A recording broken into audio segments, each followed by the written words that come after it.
put that same hard work into being authentic. Mm-hmm. That's how I feel. Put that same hard work into being authentic. Right. I do see this this fake it till you make it thing as a house of cards. Like you could build, but there's gonna be like one. Yes, And all of it falls. all of it falls. So like if you weren't, even if you're building a house of cards, just like you said, right? Work towards making it a reality. So like you build like the first level with cards and then the second level. So make sure that your first level is then concrete before. I was just about to say, make sure it's stable. Right. Make sure that first concrete is stable. That first deck, that first level, make sure it's stable so you can build. So you can build off of something. Right. Sustainable. Right. And when like even when your top layer falls, the rest of the building does not collapse. It's still there. Right. You can renovate. Mm-hmm. You can renovate.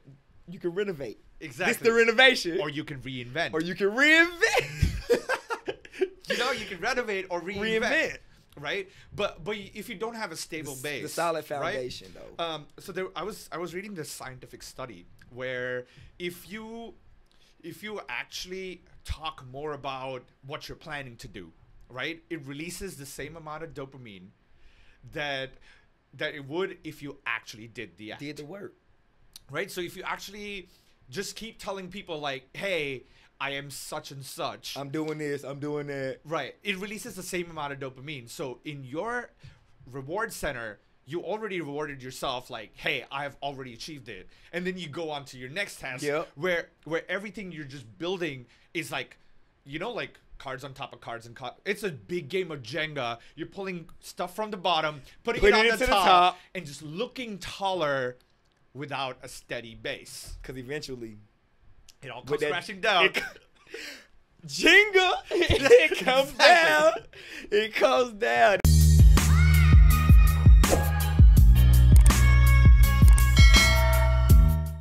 Hello everyone, welcome to the Lalwani Lounge. Today we have with us my very good friend Darius, aka the Knotty guy. Hey Darius, how's it going? What's going on, brother? Thank you for having me, man. Of course, man. Thank of course. You good? Yes, sir. How you been doing? I think we last met about a year ago, I think, at one of the events. Yep, at Duly Noted out there in Tribeca, man. The gentleman in Atlanta held something. So I'm glad we had that chance to see face to face for the first time, man. It was definitely a great experience. Right, man. for sure. How you been doing since then? I've been doing good, to be honest, man. I'm at Mary Mac's Tea Room downtown. Okay. So I serve there on the weekends, but normally Monday through Friday, super dad, super husband, entrepreneur, with the brand and everything. So it's really, I'm trying to balance everything out as far as all of that, giving everybody they just needed time so I can focus on myself and everything like that. So it's definitely it's been good, man. It could be better, but I don't complain about it, man, because I know the time is coming. Right. Yeah. So the business, I know you started this clothing line, and you focus on bow ties. Yes, sir. That's why the Knotty guy. Yes, sir. Right? Yes, sir. And I love your play on words, the Knotty guy, because I met you and I know you're kind of naughty in some sense. Yeah. And then you have like the play on words. I think it's a fantastic Every name. time, bro, no lie. Every time I tell somebody, yeah, my name of my company is the Knotty guy, and they always got the, wait, what? Say that again? So that's why I wanted to have people's brains working automatically. So when you see the Knotty guy, you don't think like bad naughty. You think of the knot that is tied upon. So I just, that was my strategic plan as the Knotty guy. Okay. You feel what I'm saying? So it was definitely a brain teaser. Right. That's what I like to call like a brain teaser. So did you go through multiple iterations to get to this name, or you were like this one? So to be honest, so when I was working for Dollar Tree in 2013, and me and one of my managers, we we were talking about brands. We was talking about, you know, cover. I said, I'm going to start my own brand, like my own clothing line, my own, you know, haberdashery, as you might say. Because I just got tired of going into the stores, and it was like, you got to settle for this bow tie, for this amount of money and stuff like that. So I was like, I initially called it Forget-Me-Nots. Ooh. I initially called it the Forget-Me-Nots, right? But then I was like, nah. It set good, but I'm like, man, what can I make it tailored to me? So then that's where I still kept knots, but I said, let me just call myself the Knotty guy. Right. And it had a ring just like that. And ever since then, from 2013 on up, the Knotty guy was it. But I didn't start the company until 2019. Okay. But the name and the idea came in 2013. Wow. So I always had it like, you know, that's going to be my name. That's going to be, people going to know me as the Knotty guy. I will be the go-to person for bow ties. Nice. So, what made you wait from 2013 all the way up to 2019 to start? Because you already had the idea, you had the name, you had, I'm guessing you probably had the website registered too, just so that you don't lose a .com. I did. Right? I had to do the domain name and everything, so nobody would take the name. Right. And I actually started with Squarespace. Okay. With the website. Mm-hmm. But then I went with GoDaddy, so I can get the domain and create the website all in one platform. Right. Instead of using Squarespace as the website generator and then go to GoDaddy for the domain name. I said, let me just keep it all in one generator, one personal space, and we good with that. So it made life, you know, life just, it's just life, man. The reason why I waited was because I wanted to make sure I had all my ducks in a row. I wanted to make sure this is what I really wanted to do. Even though I was always into fashion, this is what I had to make sure that this is what I want to do. Like I said, I was working in Dollar Tree. I was a store truck, throwing the trucks in the morning and all of that. And I wasn't even doing fashion at the time. I was dressing, but I wasn't doing the fashion. And then I just was like, man, I need a statement piece, man. I need a statement piece. So I started serving. Okay. And when I was doing my interviews and stuff, like with bartending and serving and all of that, I asked every job, can I wear a bow tie? And they was like, yeah, you can wear a bow tie. Like that's not a part of the uniform, but we're not opposed to it. That was all she wrote since then. And then I had to like find my place where I wanted to make myself stand out. And that's where I'm at now with it. Like, everybody know me as bow tie or the Knotty guy. Right, right. Yeah, that's how I remember you as well, like the Knotty guy. I was like, I know I wanted to invite you on the podcast, but I could not remember your name. I was like, what was it? I know it started with the D. Hold on, the Knotty guy. Yeah. That's what it was. That's what it was. Bow ties. Yeah, I like that, man. I appreciate you even for thinking about me, bro, because I know we haven't talked. We would probably write or like each other's pictures on Instagram or whatever, like comment, oh, that's heat, that's fire, but we never really like sat down since. Right. Duly noted. And when you gave me that, I was like, yeah. And it's my first one, like I was saying, like this is my first one. Of course. Right. Shed some light on them, man. Yeah. Shed some light on them. I'm glad you're part of my podcast. You chose my podcast as your first podcast. I believe in it, bro. I Right. believe that when you sent me the information, I was like, oh yeah, this gonna take off. Right. Okay. And you doing it solo dolo. This is all you. It's valuable like that. Thank and you, that's how I thank you. treated it. That's how I treat my business, man. It's valuable, personal experiences, bro. Right. This is why I wanted to bring you on. And, I spoke to you for maybe 5-10 minutes over there. It was just like a small conversation because there were so many people around. And your story was interesting. And I wanted to, dig deeper into your story, understand where the inspiration came from, understand how you became who you, how'd you go from D to the Knotty guy, right? Yeah. So I I'm a big fan of inspirational stories. I've said this to multiple people at multiple times. Like I enjoy, having deep conversations and learning from people's stories. And yeah, so I wanted to, hear your journey. So like maybe since I've been like 8 or 9, it wasn't the bow tie per se, but it was always like suit, tie, dress how you want to be addressed. You feel what I'm saying? Ooh, that should be a t-shirt. Dress how you want to be addressed. That might be a shirt. Yeah, right there. Actually, make a note of it. Put it on your put it on your bow tie. Put it on the bow tie. Dress how you want to be addressed. Ooh. So, like, I remember Easter Sundays, for example.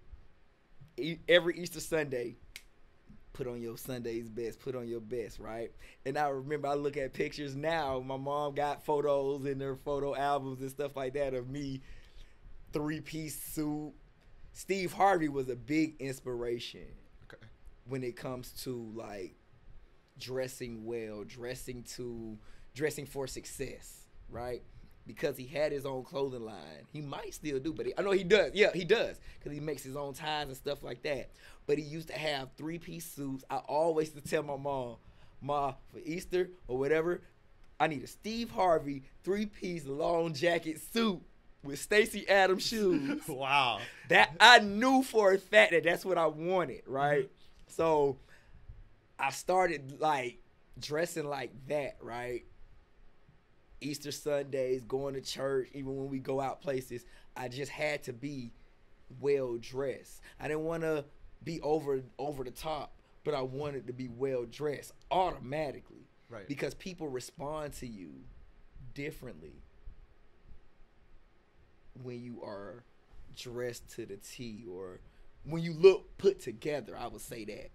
So at 8 or 9, when they seeing somebody put together, they automatically like, dang, where you get those shoes from, or where you get that pinstripe suit from? Like, that was my whole intention. So I just used that, and over the years, it elevated, it evolved, and so I moved to Miami.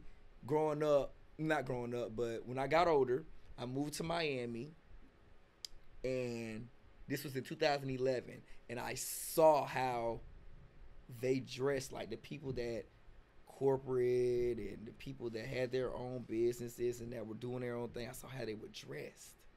Cubans, black folks, Indian folks, everybody. And I like how it just looked. They was tailored to the T. Shirt ironed, pants pressed, everything. And I was like, I need to be like that. Like, how do I get like that? How do I get like that? And I realized, like, I could put my own spin on it, right? I don't have to be suit and tie all the time, but I do like to, I put on some slacks and some nice little loafers and go out and still feel, and it was really like a confidence thing, a self-confidence thing, because I ain't gonna lie. Playing football in high school, they say you play how you dress how you play, right? If you was spatted up and everything, you gonna play well. This is my spat right here. These are my gloves. Like, this is like, I feel good when it, and it was a self-confidence thing. And then when I started my brand, I wanted people that rock my bow ties or rock my lapel pins or the pocket square to feel good about themselves. So you feel good as well as looking good.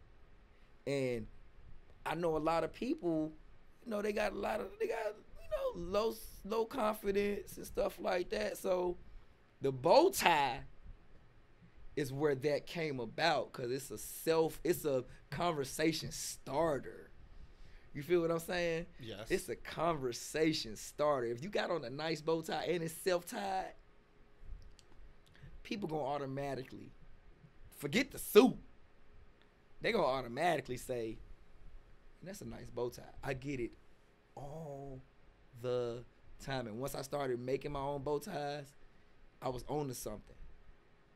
Cause I could go I did an experiment. I ain't gonna lie, I did this experiment, right?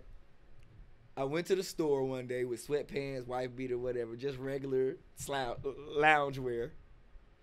Nobody talked to me, But when I went to the store again another day, and I was going to a photo shoot, I was suited up. They was like giving me handshakes out the door, saying you look good. Like, I like the setup. People are visual learners. Mm-hmm. They're visual learners. If they see something that looks aesthetically nice, they're going to automatically gravitate to that. And that's what started, like, you're going to know me as Bowtie. You're going to know me as the Knotty guy because of how my personality is, how I dress, how I carry myself, how I talk. Everything is authentic and genuine with me. It's nothing about this fake. Like, only thing that's not on me right now that's mine personally is the shirt, the suspenders, and the pants, and the shoes. All the accessories are all mine. Nice. And they look pretty good. Everything gotta coincide. Everything gotta coordinate. I was like, coordinate. That's what they gotta coordinate. I love it. So yeah, I did notice so blues and beige goes very well together.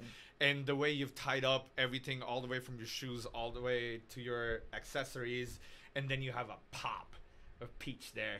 And I'm like, oh, he knows what he's doing. He knows what he's doing. He's like, all right, follow everything. Everything falls in order, and the Knotty guy is right here. Boom. This is where I come in. I switched this bow tie. Okay. I had a bow tie on before I came, and I was looking in the mirror. I was like, I want another bow tie. I want to wear this bow tie because this is going to make the whole outfit tie in. You get it? Tie in together. Ooh. It's going to make it tie in together. I like it. So you're going to automatically see like, oh, he knows his color schemes. He knows how to correspond color. He color block. Nothing is overpowering on this. Nothing is overpowering each other. Everything has its own entity. Yep, I noticed. Everything got its own entity. You know I did notice. Listen, and I know you, and I know that you are a person of like, when you was like, all right, how can I contrast with him and not overpower it? And you knew exactly what it was. He's like, okay, so you wear blue, you wear beige, you wear navy. All right, I got you. I know what to do now. So, man, it's just it's really just a confidence thing, man. So I have a two-part question, right? What's up? So one of the things that you always hear people say, hey, if you dress well, you build up your confidence, and you present yourself in a certain way, you have a different demeanor when you're trying to approach any situation. Yeah. Just because you dress well. So if you dress well, you feel well. You feel well, right? So that's one part of it. The other part of it is dress. Don't dress where you are, dress where you want to be in life. Where you want to go, where you want to be. But in all of this, I have seen people, follow these things. And there's a lot of fake it till you make it culture around here. And very few people that I have met are genuinely authentic no matter what they wear, right? So how much is the authenticity of the person after you took care of your exterior? So you took care of your exterior. I think there's another part to this of you staying in shape, right? Like you could be wearing Cytovore and you could be totally out of shape. And you might look like a coat hanger. Yeah. Right? Whereas if you keep in shape and you put on even a half decent suit on and you look better than the person wearing an expensive, maybe an Armani suit or whatever, right? And they out of shape. So how much does shape play a role in your understanding of fashion when it comes to like bow ties and accessories? because everything got to be tailored.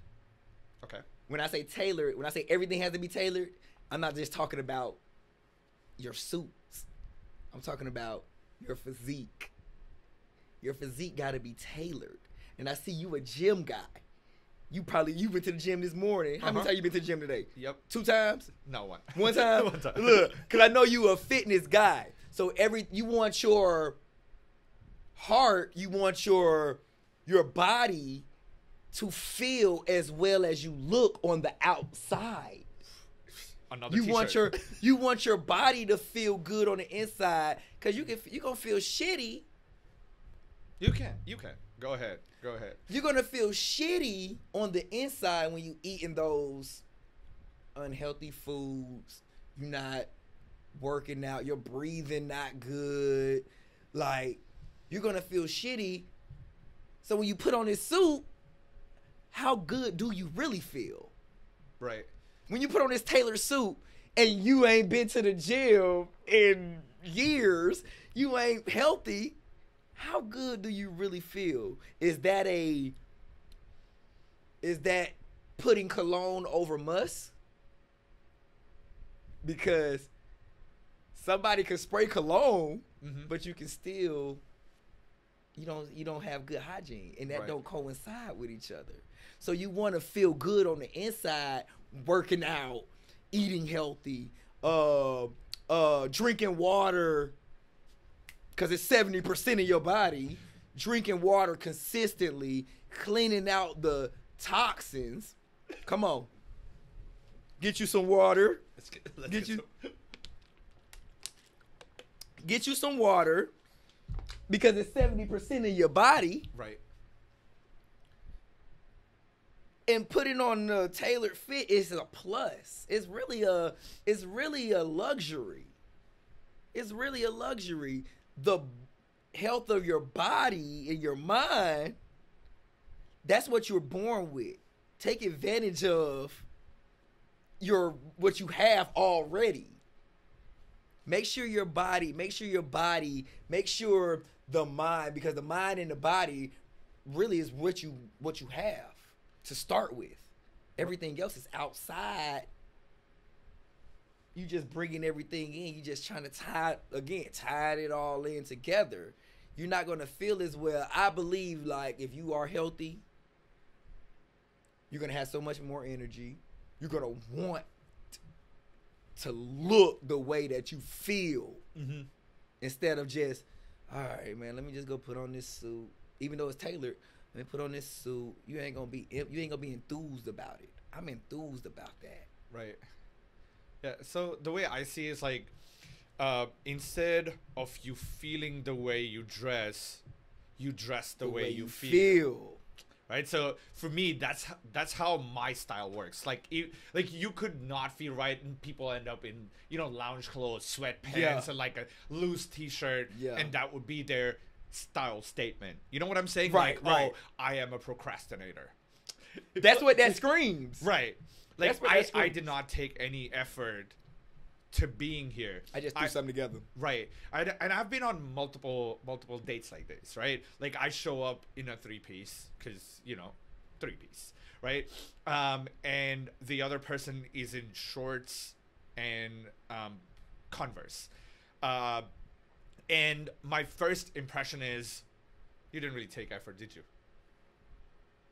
You know what I'm trying to say? Like, I'm not trying to say that type of dressing up is a bad thing. Right. Like, you do that. You gotta adapt to the environment. Right. But if you are intentionally meeting somebody for the first time, and this is where you make your first impression. First impression is everything. Right? Because you cannot make another one, right? You can never make a second first impression. They don't know you from a can of paint. Right. They only know what they see. Like I said, visual learners. They only know what they see from right now, and before you even open your mouth. Right. They looking at you to see how this conversation is going to go, how this date going to go, how is this whole what's the word I'm trying to say? Experience. How is this whole experience is about to go? Right.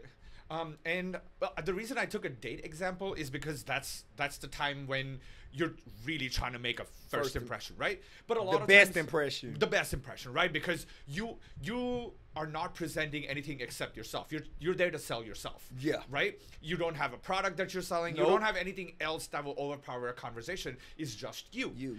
But if you're in a board meeting, in a business meeting, you can show charts, you can show graphs and shit, and they could be well presented, and you could still not be as presentable, but you have something that takes away people's attention from you onto something else.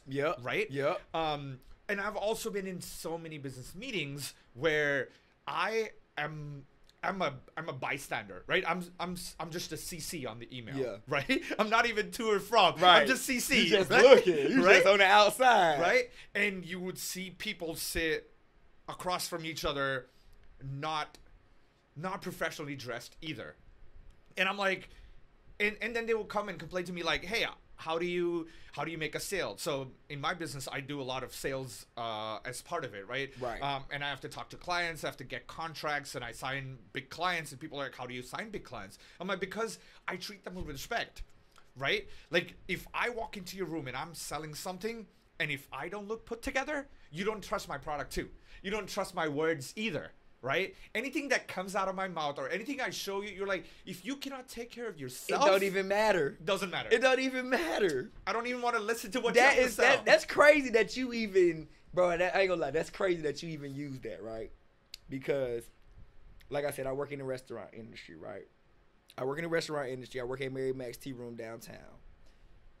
Wearing a bow tie is not a part of the uniform, right? But I try to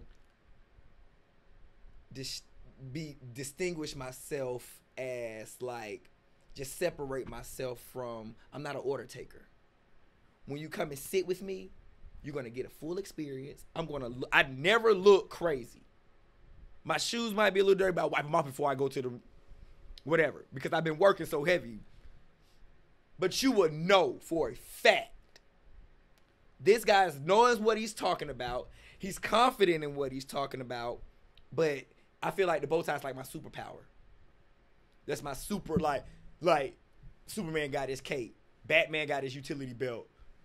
Doctor Strange, I saw Doctor Strange up here somewhere. He got the ring. He got the cape. That's what stands out. And people are not going to buy a bow tie from me if I don't feel confident about talking about that. They're not going to buy a meal from me if I don't feel they're not going to give me that tip. They're not going to give me that $30 tip versus that $10 tip because they don't feel like I'm confident in what I'm doing. You got to command the room. Command the room. Somebody told me one time, your confidence is going to overshadow the circumstance. I think that's what it is. Or it's something. Your confidence is going to overshadow the circumstance. It's something along that line. Because when you're confident about something, people, like I said, people are going to gravitate to you no matter what. It don't matter what you are doing. You can be a McDonald's cashier. If your shirt is ironed, if your pants are pressed right, if your hat is,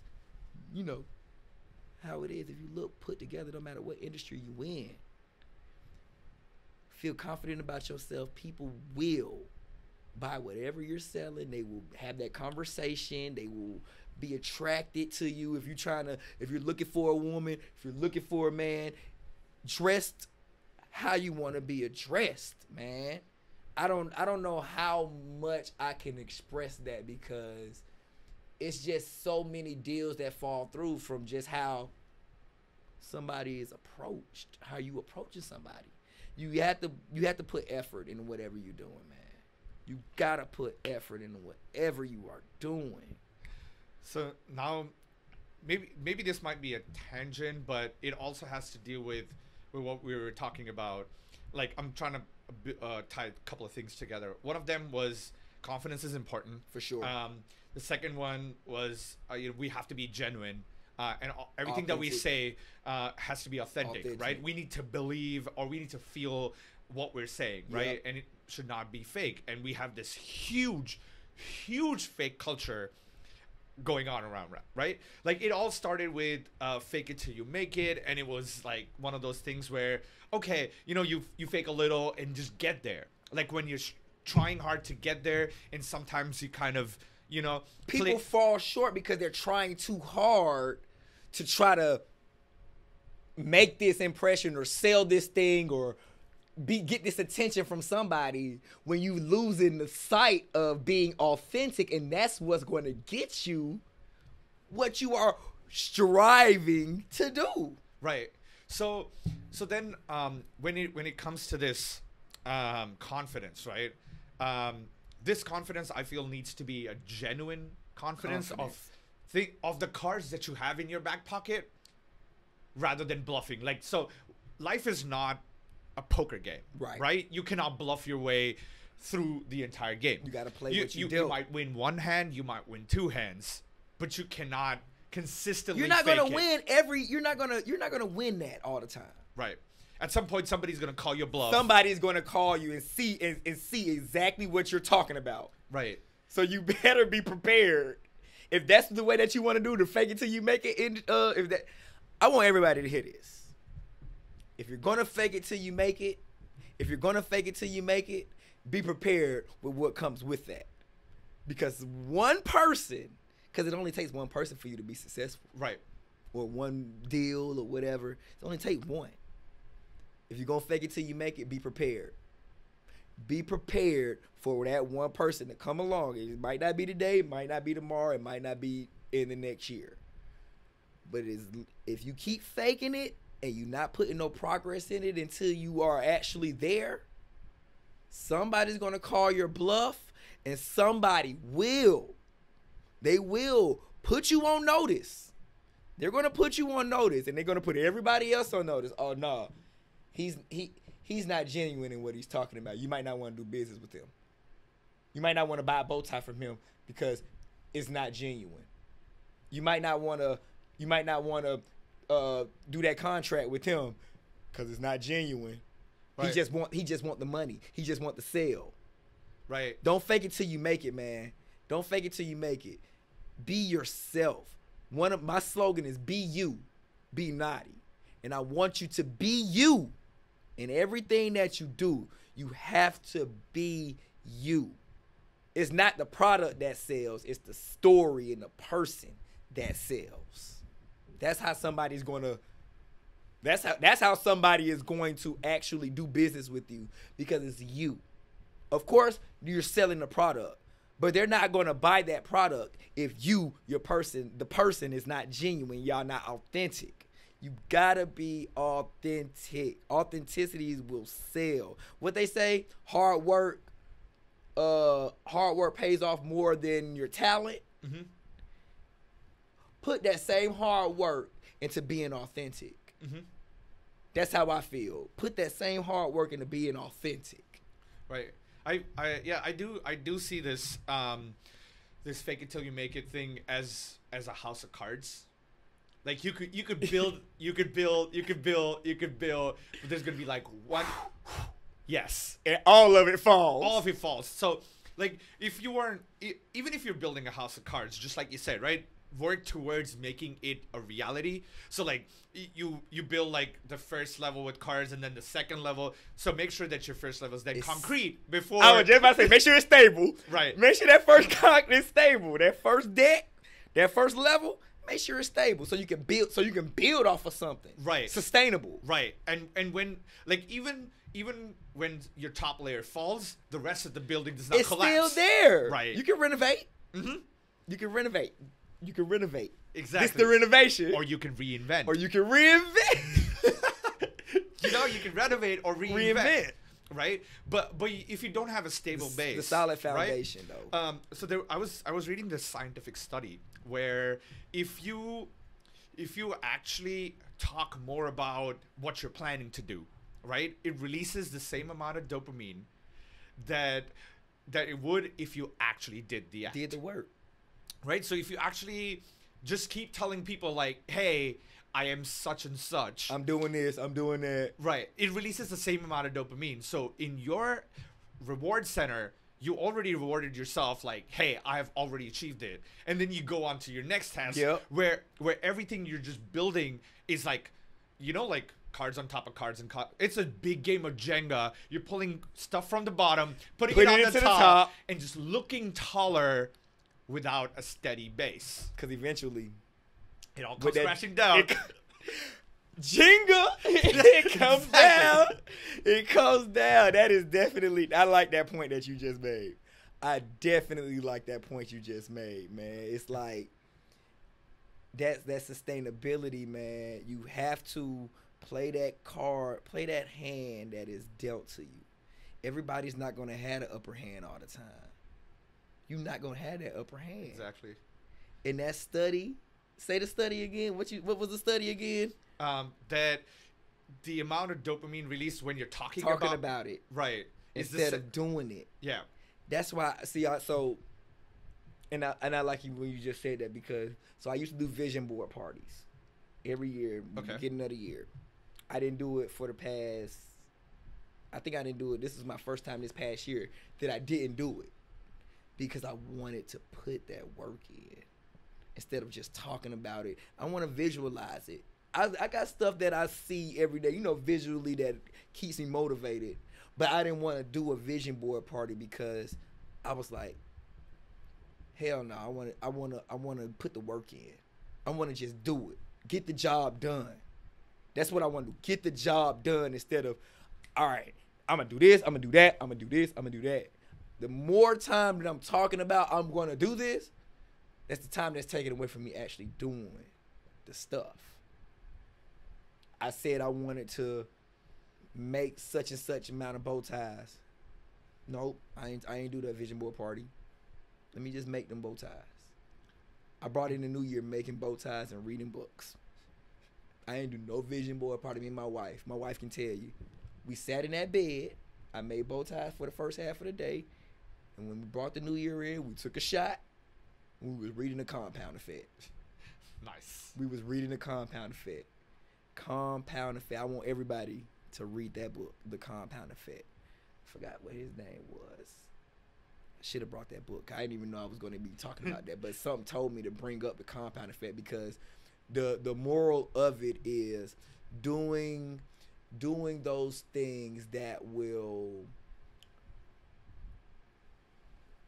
it's like feeding off of each other. Anything that's going to make you better, right. Find that recipe and continue and multiply those efforts, multiply those actions. Cause you can talk about it all day, but if you ain't putting no effort in, it ain't gonna work.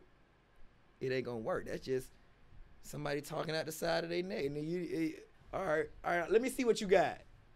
Oh, I'm prepared when somebody asks me, do you have 100 bow ties for sale? I'm prepared. I am prepared. I look at COVID. COVID was a big blessing in disguise, because if it put everybody on the same playing field, right? Put everybody on the same playing field, and it was a reset. It was a reset, and it sat my ass down. I had no choice. Nobody was doing anything. I didn't even make bow ties during COVID. I made bow ties towards the end. I was making masks. I was making masks.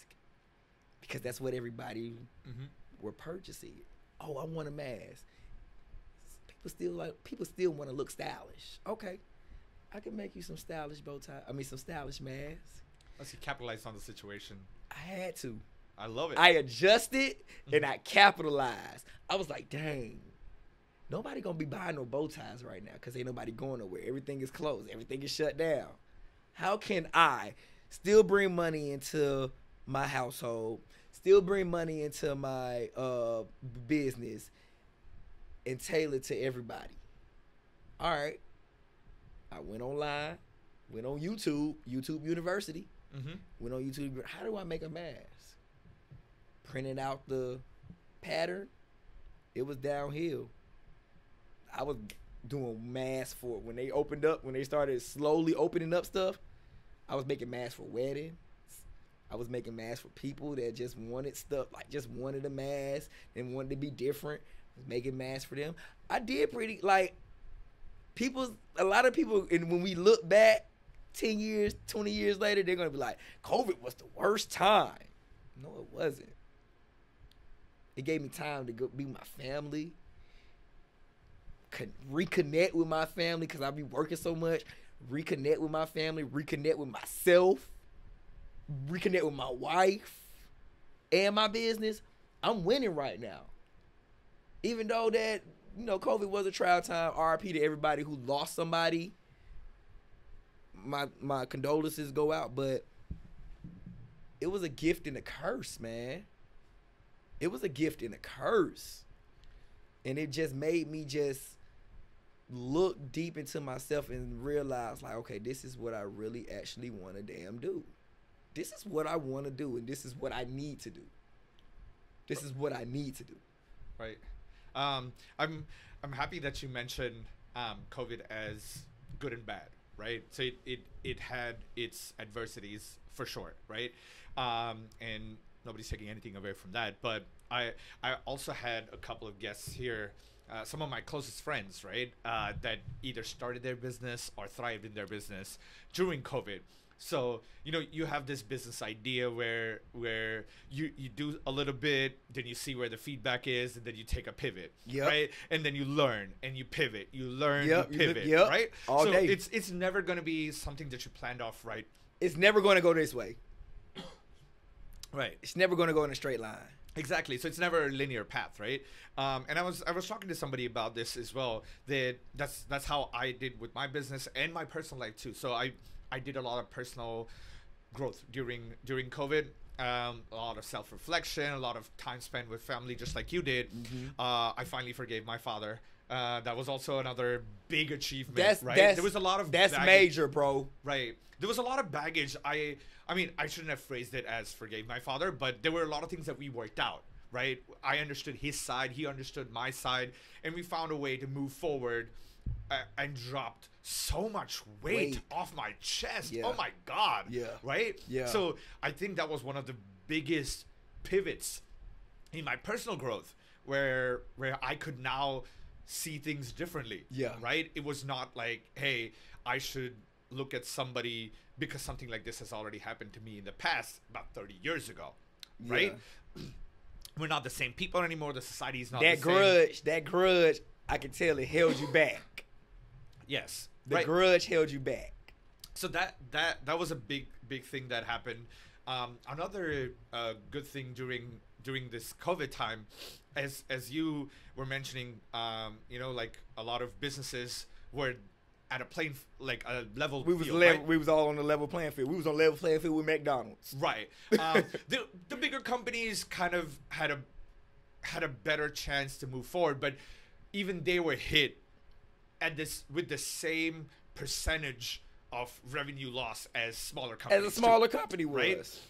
So their percent, like, even if it was 2%, their 2% versus a smaller company's 2%, right? Was the same. You know, was the same. It equaled out. Mm-hmm. Mm-hmm. And you mentioned the compounding effect. There's a very, very interesting Indian story if you want to hear. Let's do it. Right? So there is this farmer, right? And he does something for the king. And the king is very happy with him. He's like, what do you want? Tell me, what do you want? I have like these grains. I have rice. I have the gold, whatever you need, right? He's like, I'm a very humble guy. I don't want gold from you.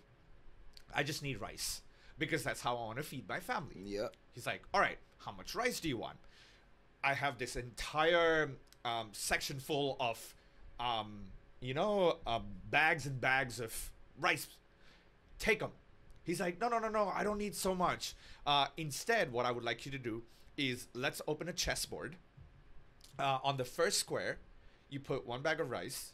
On the second square, you double that up. Yeah. On the third square, you double the previous box, right? And whatever is at the end of it, I'll just take the 64th box, right? Whatever is in there. I won't take anything else. I don't want nothing else. Give me the 64th box. Just one box. And the king's like, sure, 1 box, right? And you know, if you're starting with 1 bag, how much can you get in 64? So in his head, he's still thinking just 64, right? And all of it is compounding with every single box, right? By the end of it, the king owed the farmer so much rice that even the entire country could not pay for it. What? And the king agreed to it. That's amazing. It's a compounding effect, man. Compound effect. That was amazing. I like that. You for the whole country had to pay for that. That's amazing. Right. That's amazing, bro. I love that compound effect. Yeah, so I love that. So my dad does a lot of stock market investment as well, right? And one of the things that he constantly says, like, if you make a profit on something, make sure, if you're getting interest on something, or if you have dividends coming in, whatever, reinvest. All of that will compound and come on the other side as a bigger chunk. Bigger profit. And then just keep doing it. At the end, you will know that your growth is not linear, it's exponential. It's exponential. I love that. And that's one of the words that exponential, that's what they use in the book. They use exponential growth. Because that right there, from 1 bag went to a whole country. A whole country full of bags. I framed my first bow tie I ever made. Wow. I framed it because I wanted, in 2019, when me and my wife started our businesses on the same day, right? I believe it was February 6th. It may have been March 6th or February 6th. But 2019 was the year that we and her both got our LLCs, both started our businesses at the same time. That same day, Father's Day that year, they bought me a sewing machine, right? I didn't want nothing else. I just wanted, even still to this day, I don't want nothing else. If it doesn't have anything to do with helping me grow my business, I don't even really want it. When they bought me that sewing machine, that was the best gift that I ever could have gotten, right? Framed my first bow tie. I made my first bow tie. It was trash. That first bow tie was trash. Like, stitches was coming out of it. Thread was coming out the side. I had to top stitch the front part of it. It just looked raggedy, right? But I framed it. Because now, I done made over, from 2019, I done made over about 2,000 bow ties. I done sold close to it. I'm still growing, but I look back on that bow tie every day, and I say, where would I be now if I didn't make that first one? Nowhere. Where would I be now if I didn't take that step to say, freak Macy's, forget Dillard's, forget Ralph Lauren, forget all of these other companies that don't give a damn about me. And I'm not going to buy no bow ties from none of them people ever again. I will go to the fabric store. I will buy the fabric, a yard of fabric. I can get about 6 bow ties out of 1 yard of fabric. I done made my money back from that sewing machine that they bought me. I done made that money back in one deal. Because somebody would be like, hey, I need a bow tie for my wedding. I need groomsmen bow ties. I need a bow tie. I need mask. I need this. I need that. Compounded from that one bow tie. Yeah. So yeah, that first bow tie, one of the most important bow ties, like you mentioned. If not the most important. I think it is the most potent because that got you started. Because we could think and overthink and talk about it all day. It's unless you take that action, which you took, and I am so happy that you framed it. You did not sell it. You framed it like, this is where I started. So every time you see where you are, you know, this is where I started. This is where I am today. And that humbles you as a human being, I am probably one of the most humblest guys that you can ever meet. I'm confident. I don't never brag. I don't never boast. I don't put somebody down to build myself up. Never do that. I am humble. When people come to me and ask me for a bow tie, or they inquire about a bow tie, or a pocket square, or lapel pin, or anything, I am appreciative of that, because you could have went anywhere. Right. You could have went to anybody else. People out of state. You could have went to any brand. But you decided to come to me because you see I like doing what I'm doing. I love it. I don't like it. I love it. It'll be times I'll work 12 hours a shift at the restaurant, and I come home and I will sew. Because I like that. It's therapeutic. Okay. I put my music on, dim the light a little bit, light a candle. Oh, so you have a date night with your bows. Man, I have a date night with that sewing machine, man.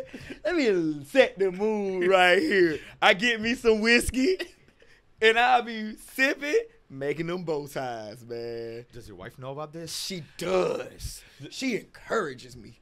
Does your wife know she's the side chick? Listen, the side chick. Babe, you know when it comes to that, when it come to us, you know, that sewing machine, you know, y'all up here, y'all, on them days, you know, y'all neck and neck. Y'all neck and neck with my love. You know you get your time, babe. Who you talking to? But that sewing machine need its time too, you hear me? And they love it. And then I like the fact that I can be at home with my kids. Like, cause I'm not in a store, I'm not in a shop, I'm at the dining room table. So that's what makes everything that I'm doing worthwhile. Because I know my time is coming. I don't push the narrative. I don't push my calling. Because my calling it's definitely gonna speak for itself. It's gonna speak for itself, man. And I just continue to just be consistent in my efforts, consistent in my humbleness, consistent in my actions. And somebody, somewhere, will recognize, and they're just gonna be like, man, we want him. I'm the manufacturer, I'm the distributor, I'm the UPS, the USPS, I am FedEx, I am all of that. You gotta invest in yourself. It just makes whatever you doing, man. And in my case, it just makes whatever I'm doing, the work that I'm putting in, it's just a relief. Like how you said, it just take the weight off your like. I feel accomplished. That's what I feel accomplished when I wake up at 6 o'clock in the morning, go get me some coffee, sew some bow ties up, still have time to get the kids off the bus for school, help them with their homework, give my wife lunch dates or whatever like that. I feel accomplished. Like that day was great. It was great. Just off of the mindset that I have. Does your family like what you do?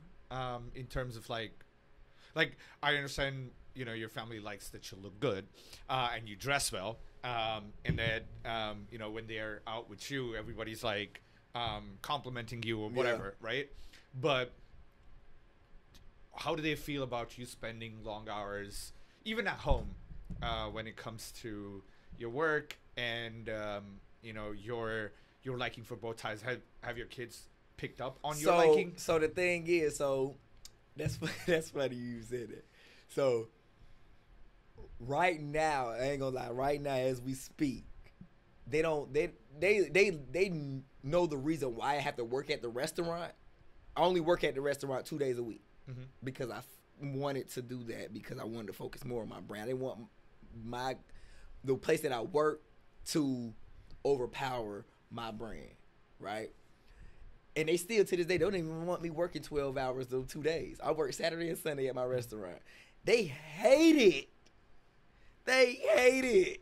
My wife be like, why you can't take off? Like, cause I be like, I'm working during the week with the brand. I'm at home with that. Like, I'm off from the job because I make my own hours at home. But I'm starting to see it now where it's like, I need to focus a little bit more on being at home with the family, even those 2 days that I'm at, because that's valuable. My son is 5, my daughter's 10. They need the attention. They need dad to be there to help them with them hard questions on their homework. They need dad to be throwing the football with, like, my son want to throw the football all the time. He need me at home. He needs me at home. So even when I'm sewing at the house, I take my breaks. Like if I was at a job, I take my breaks. Because I know for a fact that my son is going to need that attention. My daughter's going to need that attention.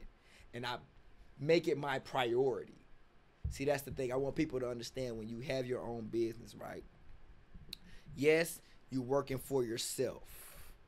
But you have to also prioritize the family. If you have a family, you have to prioritize those things because you don't want one thing to get the short end of the stick.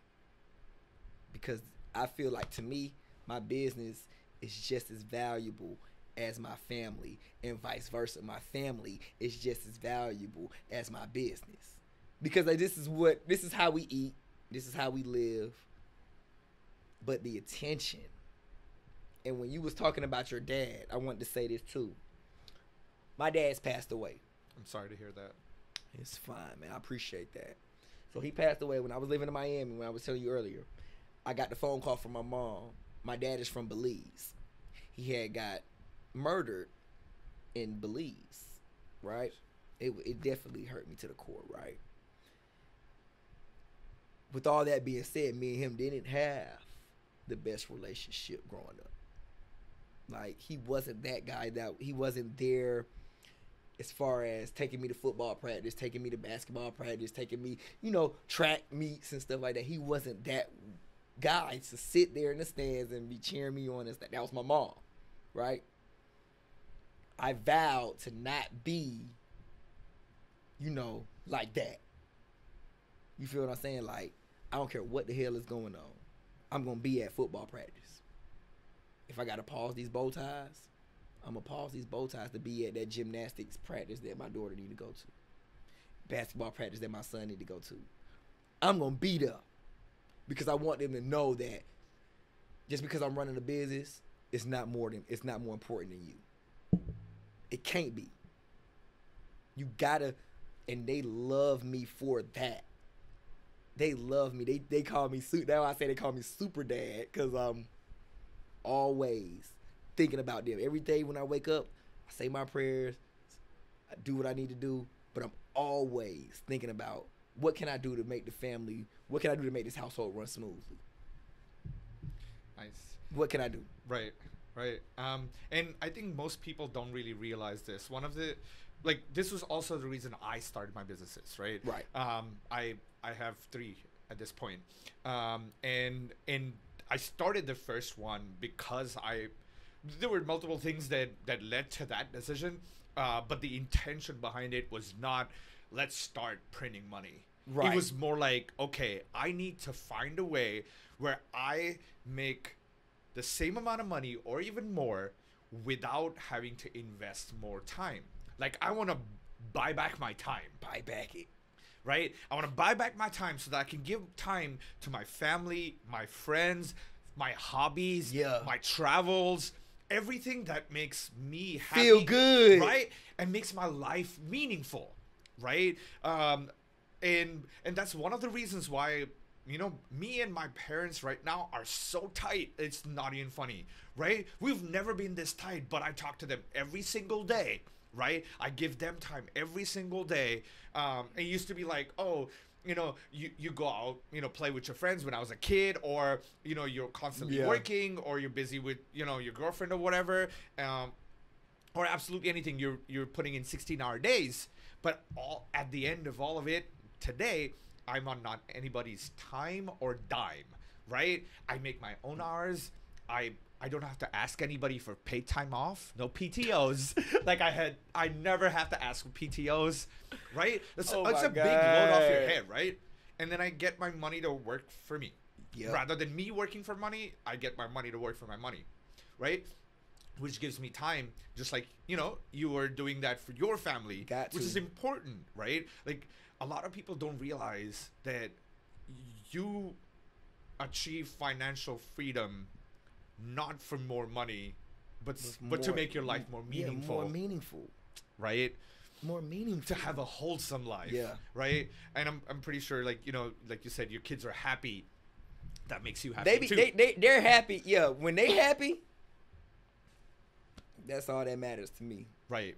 That's all that matters to me, because my goal is to make them happy and to also show them hard work pays off. Prioritizing your time, because we can't. That's one thing. That's the only thing in the world. Two things. You can't get your life back, and you can't get your time back. And that time, that is major. You hear me? That time is major. I hate, I just told my wife last night, they went to the family cookout and I had to work. I was pissed. I was mad. I'm like, dang, why I gotta miss the family cookout while I'm over here at work? They understood, but they want me to be there. I know that. Right. They want me to be there. You want to be there. I want to be there. But you also understand that, all right, in order for me to get this, right, in order for me to get this rich life, right, because everybody's rich life is different, I have to sacrifice some things, right? Of course you got to sacrifice time. You cannot win every single battle. You can't win it all the time. But you're trying to win the war. But I'm winning that war. Got to win that war.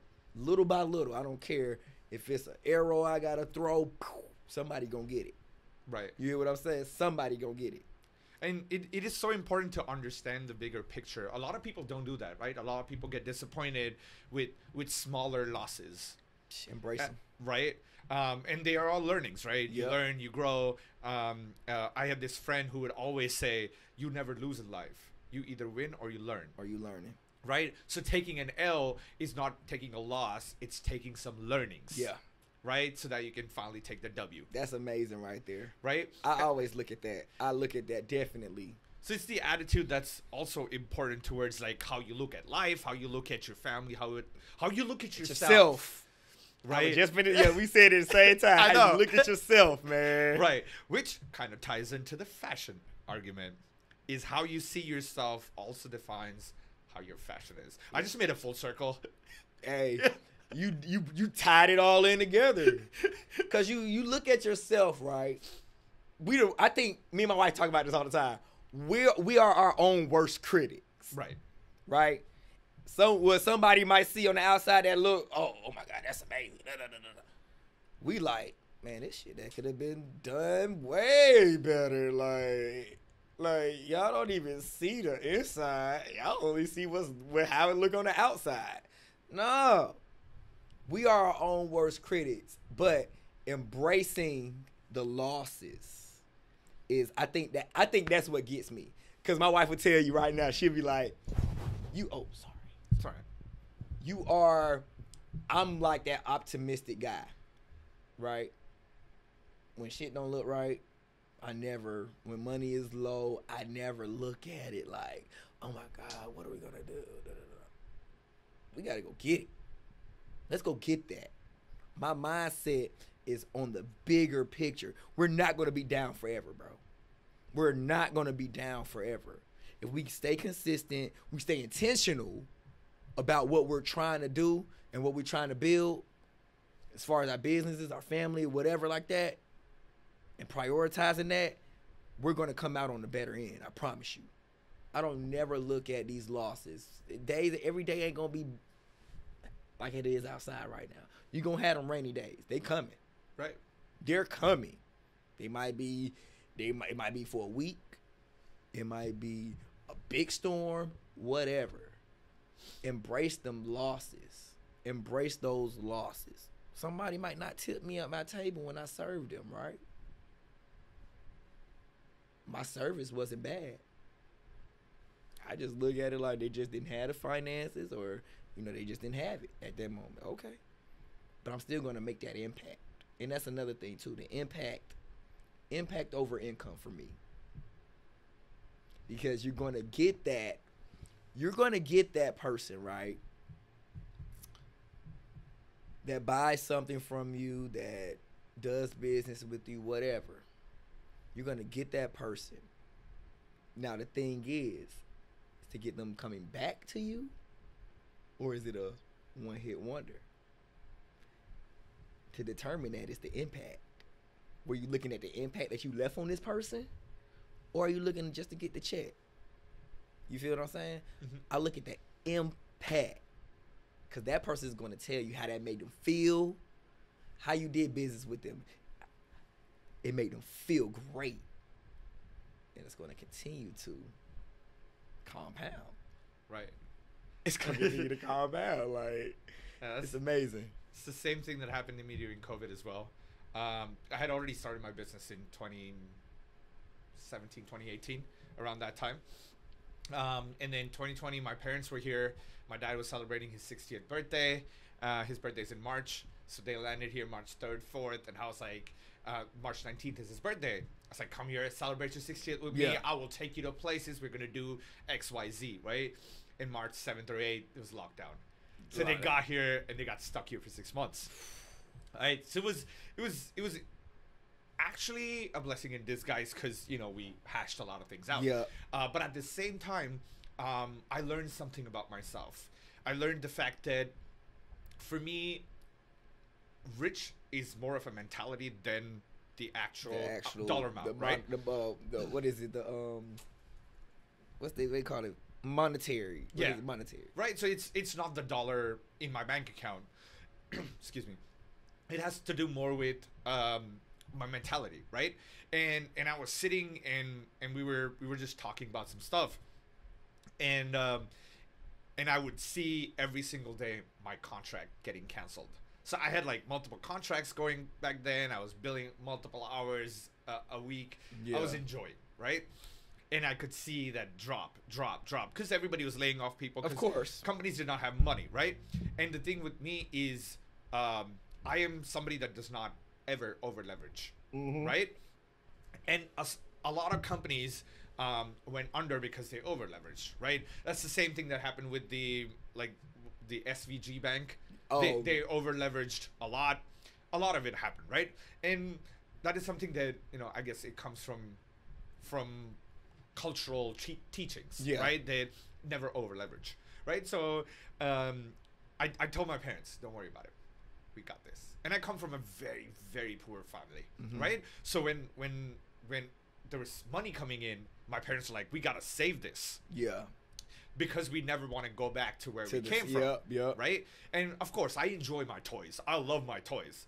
But I know I can live without them. For sure. Right? Because I have already lived without them. For sure. Right? So I know how it feels. Right. And I know how to go without. Right. And I know how to do it. Yeah. So I was like, don't worry about it. Trust me and trust the process. Right? Can you just say trust the process again? Can you just say that one more time, right? Bro? Trust the process. Bro. It's so important to not give up hope, and just like if you are on a path and you're making good impact, just like you mentioned, right? And I did the same thing with my clients, right? That I left such a mark that as soon as things started picking back up and they started getting money, the first person they called was who? I don't know if I was the first person they called. But you got some calls. Yes, I got some calls, and they were like, all right, I know you did some good work for us in the past. we would like to continue this relationship, but I cannot pay you as much as I used to. Are you willing to take a 20% cut? And I was like, you know what? I will take a 25% cut. Keep that 5% as my token of appreciation. For you to even think about me, bro. Exactly. And we built that bond such that all of them are my clients till today. Actually, they were till like 2 weeks ago when there was this huge layoff again. Right? Hey, and I know it's going to come back. It's coming. It's coming back. It's going to come back. But I was still in the position to be like, you know what? I understand you're struggling. And you know I am struggling too.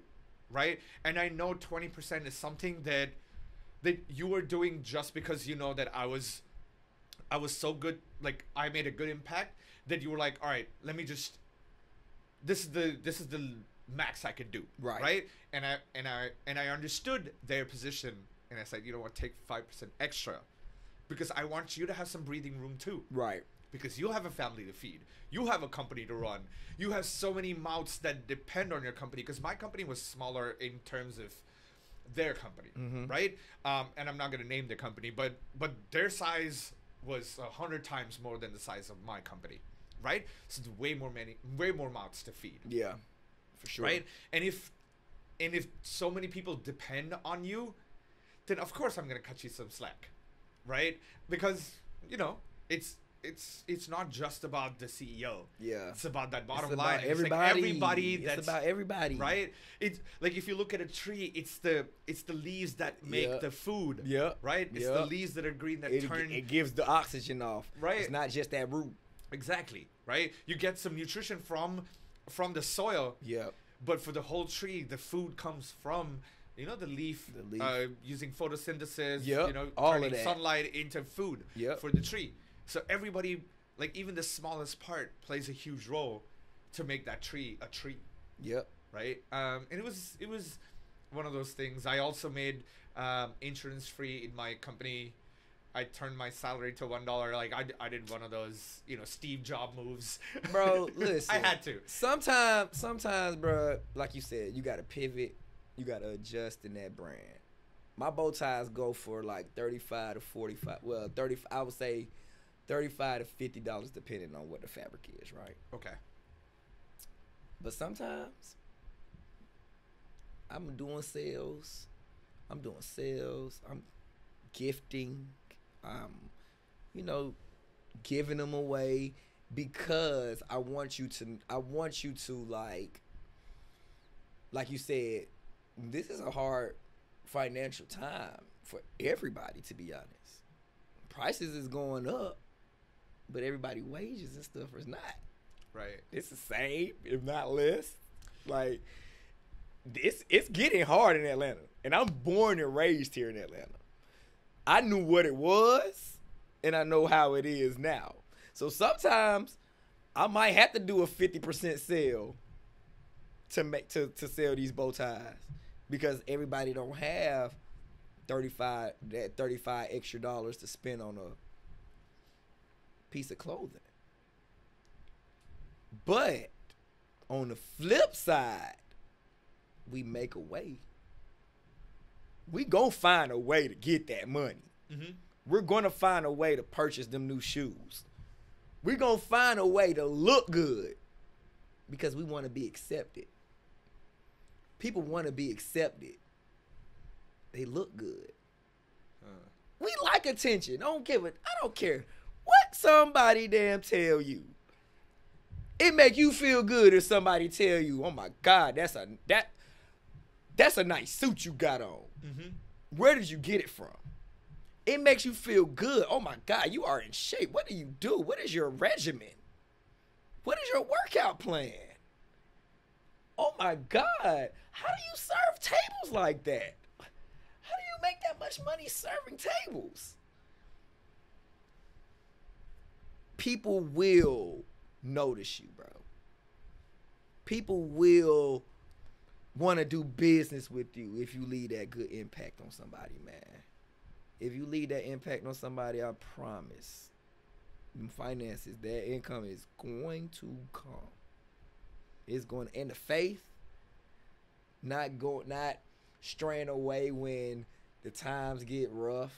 You could have easily stopped doing what you was doing. But that didn't stop. Like, you didn't let the economic times stop you from the vision that you had, the dream that you had, everything that you envisioned this whole thing to be. You started a whole podcast just by your own bare hands. Like, come on. You know everybody, you know how it is with everybody's finances and stuff, right? You don't know everybody's finances per se, but you know overall this is a hard time for everybody.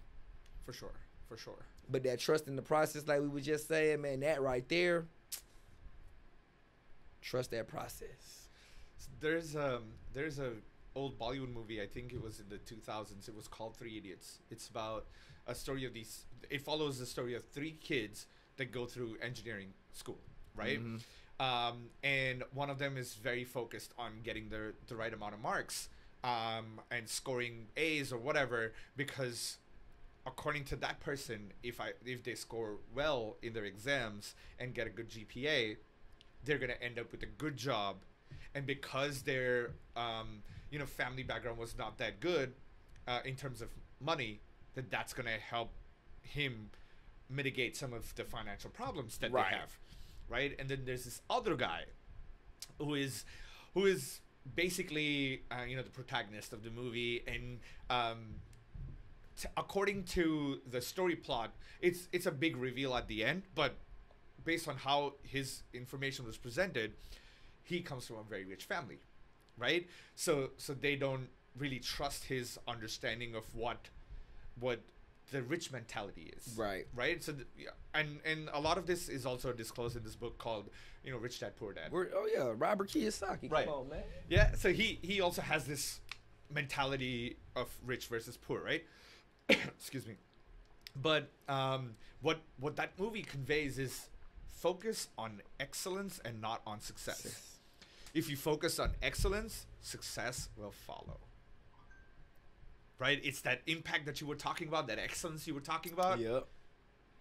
People, when I first started my business, right, they be like, why you don't make suits? Why you don't make neckties? Why you don't do other things, right? So what I used to tell them is, I want to be great at one thing real quick. I want to be so outstanding with the bow ties that right there will be the centerpiece, the center focus of the whole entire brand. So now I got lapel pins, I have pocket squares, and I have socks, right? Because it all started from that one thing that I am perfecting. Perfect that one craft. Perfect that one craft and be so great at that people recognize and be like, oh my goodness. Like, I know he got all this other stuff. But them bow ties that he got, them those lapel pins, those pocket squares, man, that's it right there. Like, that is. And then I wanna, and I'm really like, my mindset has been lately on the youth, man, because it's like, I remember when I was younger, I didn't have nobody to, like, as an older man, like that male role model to show us how to act like gentlemen, like act like, I mean, I was in Boy Scouts, but I need that person to sit me down. This is how you what? Take your fan out. You feel what I'm saying? This is how you supposed to cuff your pants. This is how you wear braces and not them clip-on suspenders. You feel what I'm saying? Like, everything is a method. It's a process, man. You gotta focus on one thing because I don't want to be scattered all over the place because it feel like I ain't finished nothing. I don't want to be scattered. Oh, I'll make suits eventually. Let me perfect these bow ties. Lovely. And it's interesting that you picked bow ties as one of the things, right? Because you would see a lot of people pick like T-shirts and they would put some art on it, or people would pick right. Yeah, there's so many people that would do so many random things or basic things, what I would say. But you picked a piece of clothing that you don't usually wear, but it's something that will add character to your entire outfit, right? And I see that your lapel pin is also a bow tie. Do your socks have bow ties on it too? So my socks don't have bow ties. Okay. They're just different patterns or whatever like that. But the bow tie was like, I did my research on how the bow tie even came about and all of that, right? Do you want to share that story? So it's really nothing that had to do with fashion. It was just a piece of clothing that they wore, I think I want to say in the 18th century or the 17th century. I can't put my finger on it right now, but it was just something to hold their shirts together. Okay. And that evolved into the fashion. Like I look at a lot of 1920s. Like you heard of the Peaky Blinders? Yes. By order of the Peaky fucking Blinders. Order of the Peaky fucking Blinders. I love that whole genre and that whole era of style because it was, you had to dress to par. You had to dress to par. Okay? Ever since then, like I said, the bow tie evolved. Now it's just like a fashion statement now. Now I know a lot of people don't know how to tie a bow tie. I know a lot of people don't wear bow ties. People traditionally wear the neckties. But what separates the bow tie from the necktie is when you have that bow tie on, you feel distinguished. And people gonna know you mean business. You mean business when you got that bow tie on. So, I have a question for you in terms of bow ties, right? So you would see a lot of people that are part of the wait staff or part of the catering staff in multiple countries. Yep. That will wear a vest and a bow tie, right? There have been times when I have worn a bow tie without a three-piece, right?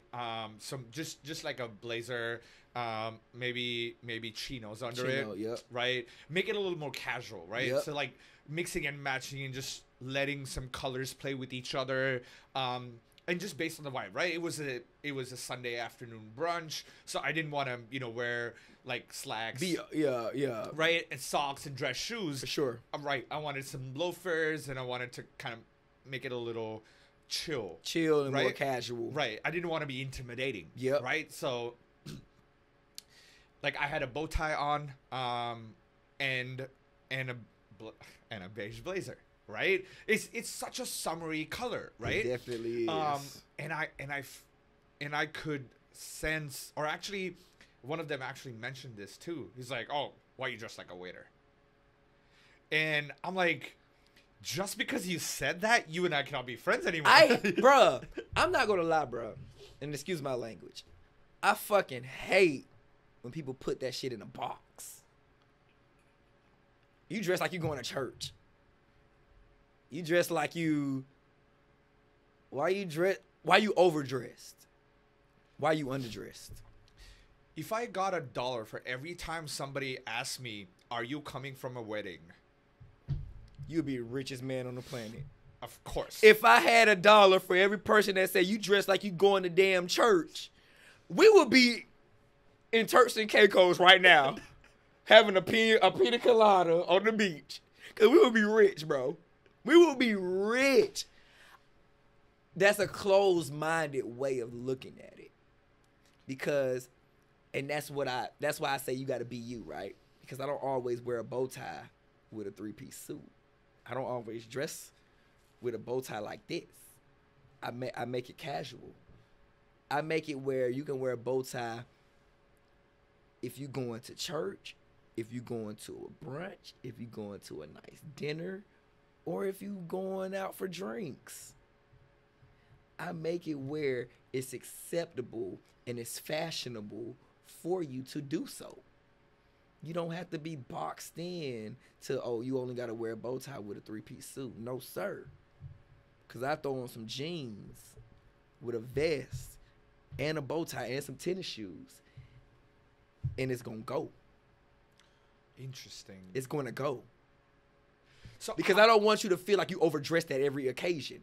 You're not going to be overdressed. You're not going to be overdressed. And you got to, whatever fits you, whatever makes you feel good, bro, rock that. And the bow tie make me feel good. I'm actually always overdressed for every occasion. So I wanted to ask you that. I'm glad we talking about it because I wanted to ask you that. My bad. I'm sorry. I wanted to ask you, what is overdressed? What the hell is overdressed? Okay, so here's my understanding of what overdressed means, right? So, if you are not at a wedding and you wear a suit, if it's not Easter Sunday and you're wearing a suit, if I am dressed better than you are, and I did the whole prelude because I wanted to mention this third point. If my understanding of what I want to wear today is higher than your understanding of what people should wear, then I am overdressed, you're not underdressed. That's to the outside people. Right. So if I am making that comment on you that you're overdressed, it has to do with you're underdressed. Yeah, it has to do more with who fucking fault is that? Okay, so we live in a society today where it's never my fault. Never. You see what I'm saying? Yeah. Right? It's never my fault. It's your fault. It's your fault. It's the world. We live in a victim mentality. Right? I got to tell you about this, all right? So there was this study, and you're going to enjoy this, right? There was this, start sipping. Let me sip something, because this is going to get good. I can feel it. So there was this study about, there were a couple of men and women, right? So it was a gender-neutral study where they drew scars on people's faces, like makeup, right? And they said they are preparing for an interview. And the experiment was to figure out if the people that are taking your interview judge you based on your facial scars, right? Or something that's like visually something, right? A visually distinguishable characteristic, right? Right. So they do their scars, everything, and they show them like, hey, these are the scars on your face, right? And just before they're about to enter the room, they're like, oh shit, something got smudged. Let me touch it up. And in their touch-up process, they wipe the scar off. All right? So these people walk into the room thinking that there are scars on their face. But actually, they don't. Right? They walk in, they said, most people from that study came back and reported that, oh, that person was staring at my scar.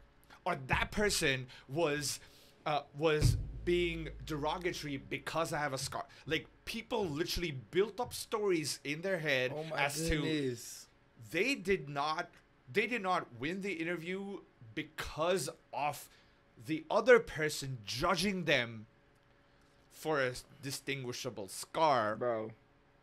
You see what I'm saying? So I had something like that happen to me, but it wasn't a scar. I had a keloid. Okay. On my ear. So when I first started serving, this was 2012. I started serving in 2000. I got my bartending license in 2012, right? And I started a lot of jobs. When I was going for jobs, they weren't hiring bartenders automatically. You had to work there. You had to work there at the restaurant, be a server or whatever like that, know the system, and then they'll hire you as a bartender as you move up. So I'm applying for Applebee's at North DeKalb Mall. I don't even know if you know where that's at. I know where it is. So North DeKalb Mall, before it closed down. North DeKalb Mall used to be a big deal. So Applebee's was there. I was applying for Applebee's. I had a keloid on my ear before I got it removed. It was on this ear. I didn't get hired. And I'm going to let you know what the kicker was at the end. I didn't get hired because of my keloid. It was causing too much attention. Okay. No matter how I was looking, I was always taught to go to an interview with a shirt and tie. Of course. Even if it's not a shirt and tie, polo, you have to look like you want a job, right? You're not pulling up to no damn interview with sweatpants and tennis shoes and shit. I was never taught about the polo either. For me, it was shirt and tie. You don't even have to be a blazer. Jacket on with slacks. Your socks need to match your shirt, and your belt needs to match your shoes. You know what I'm talking about? Understood. Under-freaking-stood. But I didn't get hired because of the keloid. It didn't matter how goddamn good of a dresser I was. I was dressed to the T. How long ago was this? This was in 2012. Okay, so 10 years ago. 13 years ago. Oh, yeah, 13 years ago. I didn't get hired because of my keloid. But the kicker was, my auntie was conducting this interview. She could have hired me. Yeah. She came back and said, we can't hire you because your keloid is going to cause too much attention. Do you think it has more to do with it being your auntie and not my auntie, unbiased? I feel like my auntie would have hired, like she should have. To me, I no lie, and my wife can tell you this. I don't talk to my auntie to this day because of that.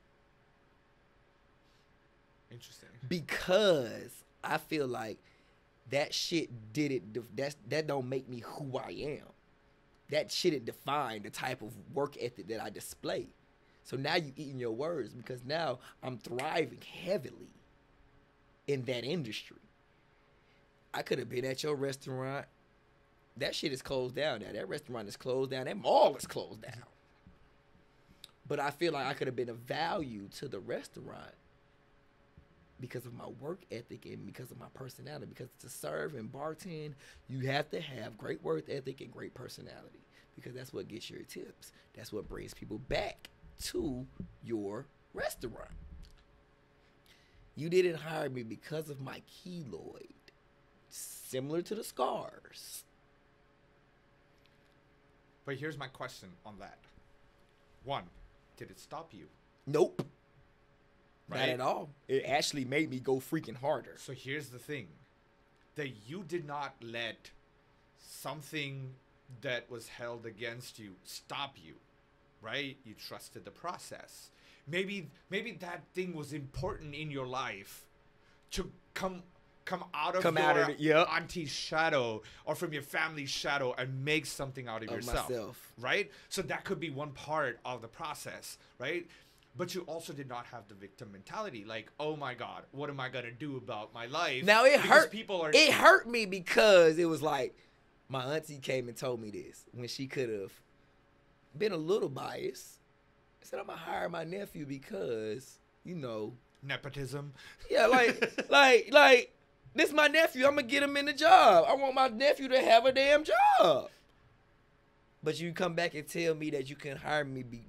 The interview went well, but because of my keloid and it was going to cause too much attention. That didn't sit right with me at all. So I'm like, okay, well, say less. Watch this. Amazing. Watch me grow. Watch me grow. Watch me elevate to the person that I am today. I thank God for McDonald's. I thank God for Burger King. I thank God for Mary Mac's Tea Room. And I thank God for Brio and Red Lobster. Because those were all of the jobs that I got after that. So there's a quote that I read. I'm paraphrasing. I don't remember it exactly. It says that when you get pushed into the ground, maybe you're not pushed into the ground. Maybe you're just planted. Planted. Damn. You're not pushed into the ground. You're planted. Planted. Damn.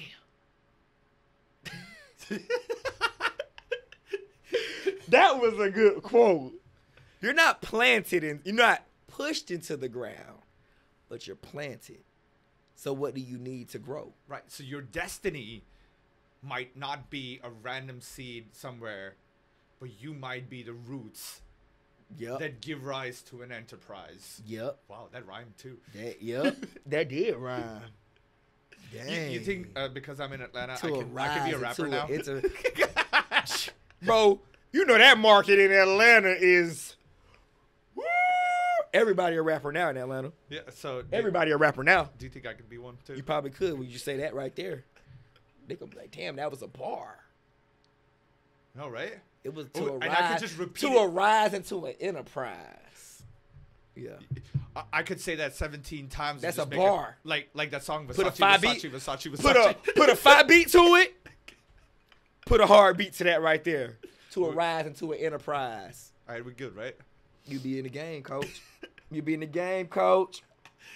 But yeah, so the thing that I was talking about, this victim mentality, was the fact that a lot of people just blame external factors as an excuse for not wanting to grow or not being able to. I'm pretty sure everybody's able to in some capacity to grow, but they victimize themselves because they feel like I can't do this.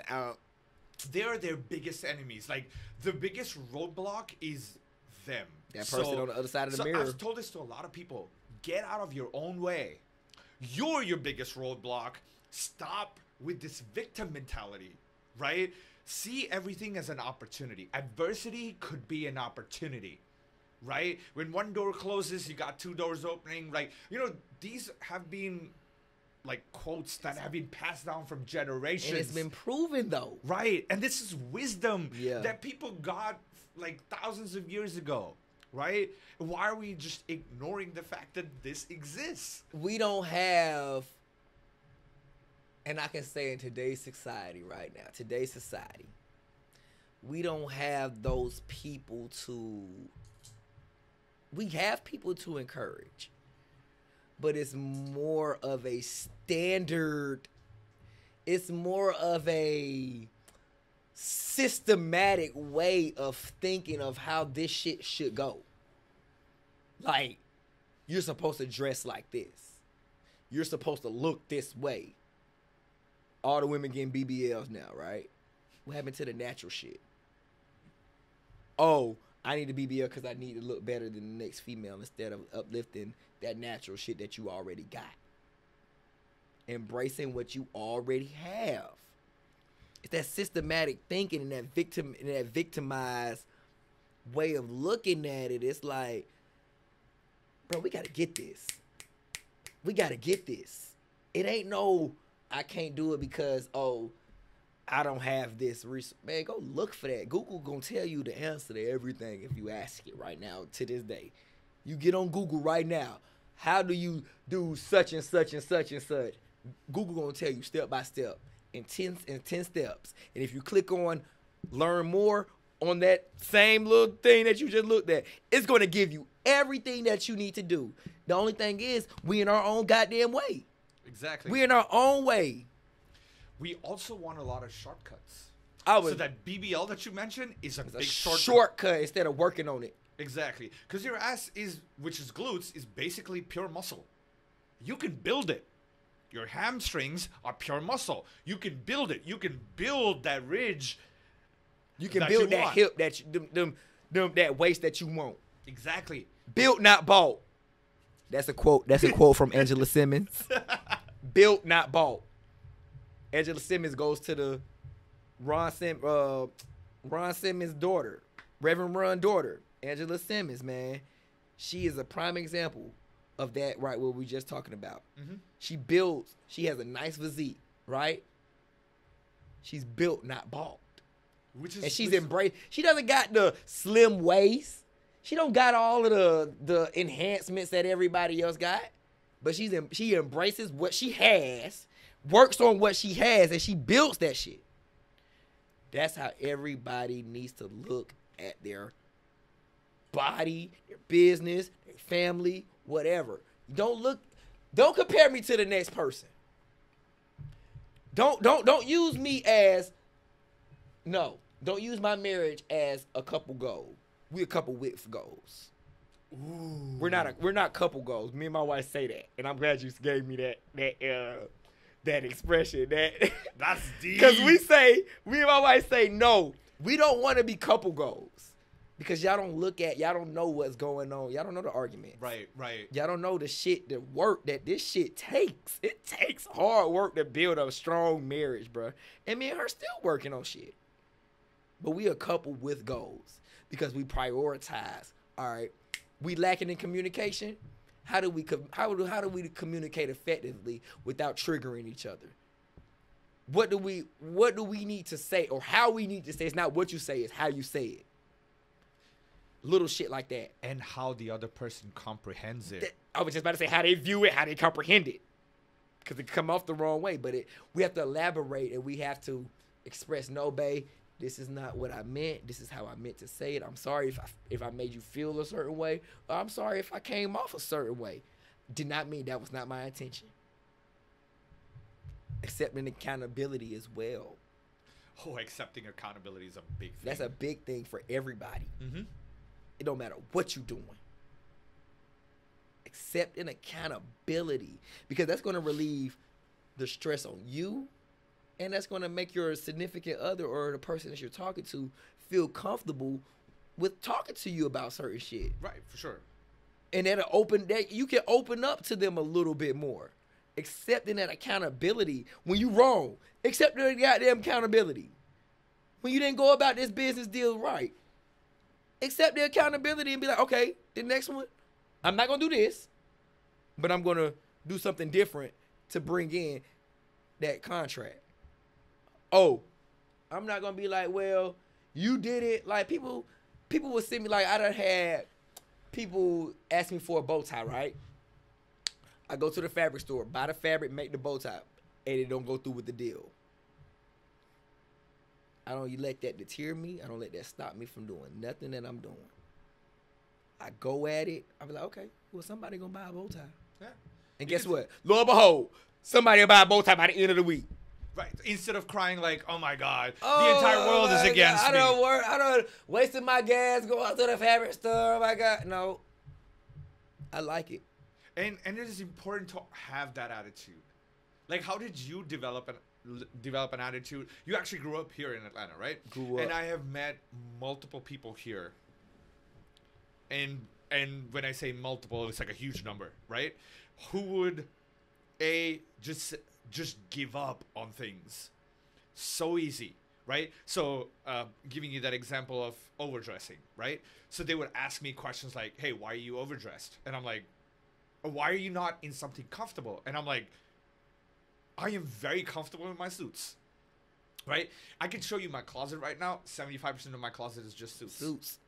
Right? And then 10% is just underwear. But, right. Like, the body is 70% water. My closet is 70% just suits. Yeah. Right? And I have everything. Like, you pick a color, and I have a suit. Or a shirt that goes with that suit. Yeah. Right? But that's just me. And I love suits, and you know, this is why you and I connected, because I was like, across the room, I was like, that guy knows how to dress. Right? And he took care. I ain't color blocking. I'm gonna make sure. It didn't take me that long to come up with this suit today because I wanted to be subtle, but I still wanted something to be distinctive. But sometimes it'll take me about an hour and a half to 2 hours to put it fit together. All right. Because I take time, and when I step out, I'm gonna step out. So I'm gonna step out. So one of the things that I do is, say for example, I'm going on a date, right? Yeah. So a funny thing to do is, so I hate small talk. So I never do small talk. I just start with, like, you know, something random, but something to start a conversation, though. Right. But more on, like, tell me who you are. I don't care what any of your, you know, external things that you do, like what people like on Instagram. Right. Well, give me the real you, right?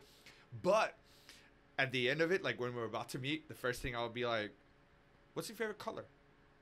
And she'll give me a color. just because she's expecting small talk. Yeah. Right? I show up in a suit with that color. Listen. I'm like, I didn't even have to pick my suit. You strategically did that shit, and I like that. So you put thought into it. No. I efficiently saved an hour. Yeah, you saved an hour? You see what I did? I saved an hour trying to decide what do I wear. I'm like, tell me your favorite color, and I'm in that suit. I know what it is. I know what it is now.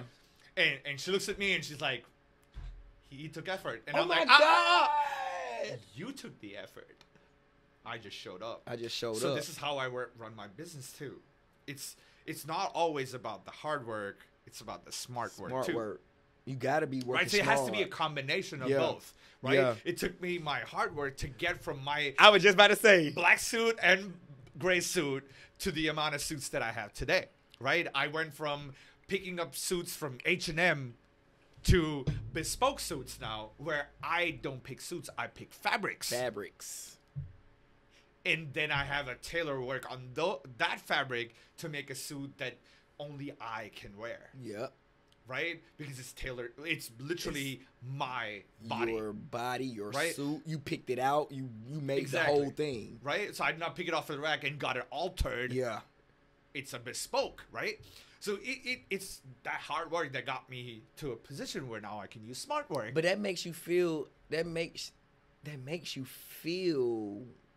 good. Like it makes you feel accomplished. Like you feel like I just bodied this suit. Mm-hmm. And I just bodied this sale too. Right. right. Exactly. I just bodied this date. Like I just went on. That right there is the mindset. It's the mindset of taking the time to make sure that whatever you are selling or trying to put out, that it was well thought. Yeah, and it went through iterations, right? Like I started at H&M. That's where I started. Yeah. Right? $14 suits. We all did. Right? And I built it up. Like I did. So one of the things, like after I started my business, one of the things that I noticed people saying, and I realized that people don't understand the hard work that went behind it, is like, oh, you do this in 5 minutes? This is so easy for you. And I'm like, you don't understand the years of work that went into 2 hours of work turning into 2 minutes of work. Did you hear about this thing that it was like an example, right? A lady was sitting at the restaurant and saw somebody drawing a picture or something on a napkin, and it was Picasso. Okay. He drew something, an amazing picture on a napkin. But it took him 5 minutes to make, right? It was a beautiful ass picture. That was something that he had to do. For him to make something in 5 minutes is so extravagant. Like he could probably draw this room in every detail in less than 5 minutes if he was still living. But it took him how long to be able to do that? Years. The first time I started making bow ties, it took me 3 hours to make one bow tie. Take me about 35 to 45 minutes now. That's 10% of the time. 10%. But because I sat in front of that sewing machine every day trying to perfect that craft, I'm trying to get it down to where it don't take me no more than 25 minutes if I got somebody else to work with me. It don't take me no more than 25 minutes to make a bow tie. It's that time that you put in for the long run to get to your bespoke suits. It's the time that you put outside of your work. Come on, man. To make your work better. Come on, bro. It's like outside of those work hours. Yep. Outside them work hours, man. Right. Outside that 9 to 5, that 9 to 9. What you doing in the middle of the night? So I'm going to give you another code. What's up? Right, we just give them here. We just dropping shit today. Drop them gems. Drop them gems. So one of them is that if you're working 9 to 5, you're working for somebody else. Yep. Whatever you do from 5 to the next morning 9, you're doing for yourself. I love that. And that's what counts towards building your future. Yep. Yep. Not the companies, not the person, not the CEO, but that's where you define your future, what it's going to look like from 5 to next morning 9. I love that. Right? All your workouts, all your good sleep, all your good food, even that counts towards how your future is going to be. Yep. Right? Yep. Like, if you don't work out, you have, like, heart issues. Like, all of that is going to be something that's going to hit you later. But that's how you're planning your future from 5 I'm about to say, because 29. if you ain't feeling it now, trust me. You feel it. Father Time is undefeated. And that thing gonna hit you. He gonna hit you hard if you ain't doing what you're supposed to do right now. Exactly. And I'm right there. I'm right there. Another quote. If you work 1 hour on whatever you're doing, whatever your craft is, my craft, bow tie. If I work 1 hour on my bow tie every day, I'll be better than over 50% of the people doing their business if they're not doing it consistently like that. 1 hour a day. What we doing 1 hour a day? We watch a damn TV show. Are we scrolling through Instagram? Oh, we scrolling. We scrolling more than 1 hour a day, but an hour a day on Instagram. I use that. I'm up at 6 o'clock in the morning, and I try to do all of my stuff before the kids get up, before my wife get up. I'm the only person up at 6. I sew bow ties before I go to work, and I wear one of them to go to work in. So you wear the bow tie you make that day? Don't tell me. Bro, No. I wear the bow tie made that morning. Are you kidding me Nope. right now? Nope. I wear that bow tie because I'm a walking billboard. I make 2 of them or 3 of them so that if somebody wants that bow tie, I got one for you to buy. Do you sell it at a premium? I don't even sell it. Because you're the one that's Listen, the billboard. I'm the billboard, okay? I will sell that thing. Like, sometimes, like, my job, that's why I appreciate my job, right? Because they allow me to sell my stuff inside this job. And I don't do it all the time. I do it at my own discretion. Do they take a commission? They don't. Oh. That's why I say they allow me to do that because they believe in my brand and they believe I've been doing this so long since 2019. I've been doing it.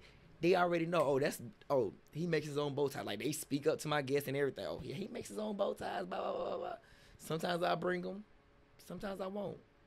But I always got on something of mine, so you can always know. Like, you make your own. When I tell somebody I make my own bow ties, they feel like I'm Leo Messi or something. Oh my goodness, you make them? You don't buy them? Nope. I go to the fabric store, I pick the fabric out, go home, make it, promote it, sell it, show it, do whatever. That's me. You gotta know that this is as authentic as the shit gets. It's the story, man. It's the story. Andre 3000. Andre 3000 from Outkast played a significant. Andre 3000 and Farnsworth Bentley played a significant role in the way that I approach things now, because they don't look at, I'm gonna be overdressed. They wear what is comfortable. If they feel good in that shit, they're going to wear it. Mm-hmm. No matter what. And they don't care about what other people have to say about what they have on. Because people are going to talk whether you look like this. Oh, he overdressed. Or you got on sweatpants, long t-shirt, whatever. You look dressed down. They're going to talk. He looks sloppy. See? Mm-hmm. You can't win all the time. But if you carry yourself and you feel confident in your stuff, you won. So now that person that's feeling underdressed, now that person that's telling you overdressed is because they are underdressed. And they feel like they could have did the same. They feel like they could have had the confidence to do and pull off the shit that you just pulled off. So I'm gonna give you another code. What's up? Drop that gem. Drop the gem. Okay.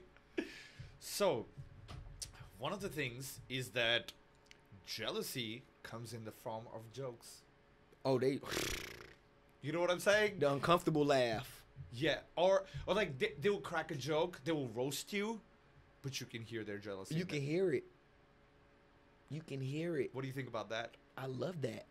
Oh, you love it? You know love people why, being jealous? You know why I love, I told my wife, when my wife hears this, she's going to be like, envy Oh, she's going to hear it. is a form of flattery, right?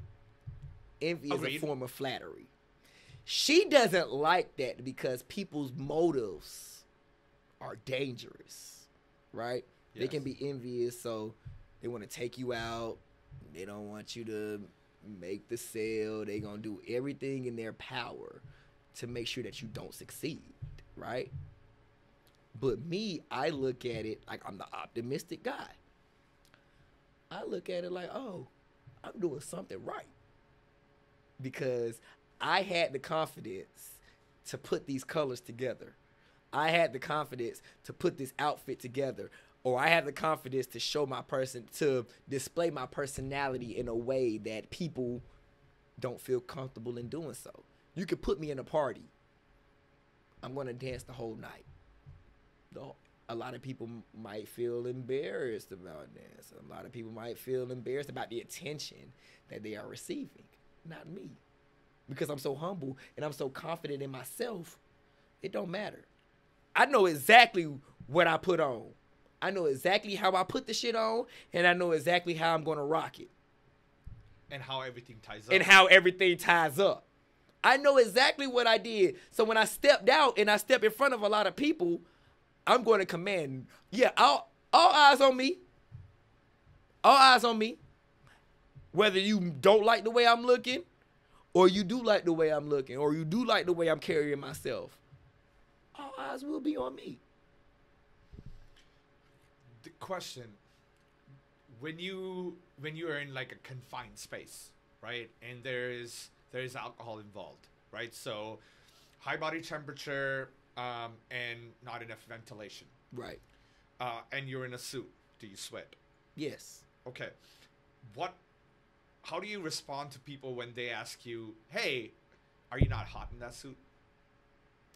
Because I get this a lot, like, and I don't sweat in my suits. Right? No matter how hot the room is outside, I am perfectly comfortable in my suits. Right? Just the way they are.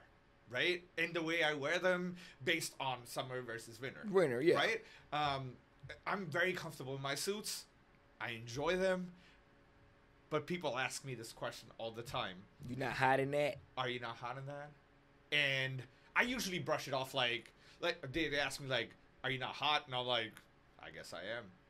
Right. Right? Yeah, So I'm going to feed into what you saying. So I play it off with like play of words, right? Yeah. But, like, how do you respond? So I don't really, I guess, unless I have like sweat spots on my jacket in the back or something like that, you will not know that I'm hot. Because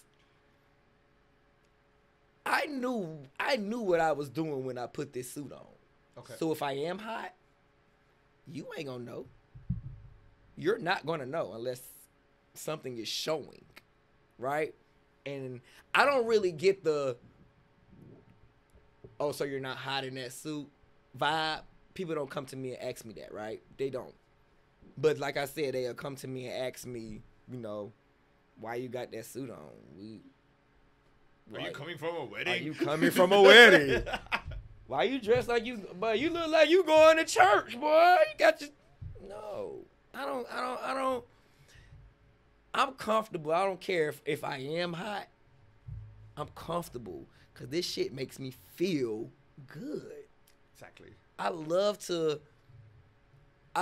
know that I put my time into putting this suit together, putting this outfit together, and I'm stepping out. And I walk with a different posture. I dress with a different persona. I talk with a different lingo. I adapt. I know how to adapt to all type of environments. So it's like, if I got a suit on, half the battle is done. Fair. I feel like half the battle is done because I'm well put together. I don't really get the, you're not hiding that suit vibe. No. Because I know what the fuck I did. I know what I did. So if somebody was just entering the whole fashion game, or somebody that wanted to look good, feel good, be good, and have just like a better outlook to the way they dress or feel, what would be one advice that you would give them? So I would tell them, dress for what's comfortable for you, right? If you feel comfortable in a polo and some slacks, dress like that, right? But you also have to make it where it seems like you put time into dressing the way that, like, you can have on these, this, and this, but it has to look, you don't look any kind of way, and be confident in what you do. Like, when you put some shit on and you put some shit together, be confident and be proud in what you just did. Because we're not going to waste an hour and a half at the crib, at home, putting on something that we don't damn like. To step out here, to 8 times or 9 times out of 10, show off for somebody else. Or get the reaction. Everybody likes compliments. I don't care what you say. It makes people feel good, whether it's a man telling you, whether it's another man telling another man, bro, you put that on today. Or a female telling another man, oh my goodness, you look nice. Be proud in what you put together. You feel what I'm saying? Mm-hmm. Cause it shows people that you took the time to, like, you wanna look nice, bro. You wanna look nice. Be yourself. Everybody's style is different. You might wear a suit. You might wear this right here, right? I dress like this sometimes because the shit is fine. I like this whole little ambiance you got going on. But I don't always dress like that. But I'm always put together. No matter what I'm wearing. Jeans, shirt, hat, I'm put together. So basically, take efforts, look put together. Take effort and be yourself, man. Yeah. My whole slogan is being you. Be you in whatever you do, bro. And be naughty. And be naughty. Be you and be naughty. Love it. You got to be naughty. All right. On that note, do you want to land this plane? Say it again. Right. You want to land this plane? Let's land the plane, bro. All right, man. It was lovely having you. No turbulence. No turbulence. It was lovely having you, man. It was an amazing time, and hope to have you here again, bro. And do you have a website? So I do have a website. It's called theknottyguy.com. All right, so make sure everybody checks out theknottyguy.com. THAKNOTTYGUY.com. All right, got you. Thank you very much, and see you soon. Hold on. I got something for you. You got something for me? I told you I got something for you. All right, what do you got? Take that. Okay. Oh my God. Take this. So what I just got for you. Those are my lapel pins that's in that box right there. If you open that up, those are my lapel pins. All right. That's one of my lapel pins. All right. I'm gonna put it on. It's called the Pinot. It's like come on, you know, it's not burgundy. It's Pinot. Okay, like Pinot Noir. Yes. You hear what I'm saying? Like Pinot Noir. So I got those lapel pin. I got that lapel pin for you. Okay. And that in that box right there, if you open that up when you done putting your lapel pin on, you can. I'm trying to put it on a shirt. But it don't matter. It don't matter. It's fine. Long as you got that.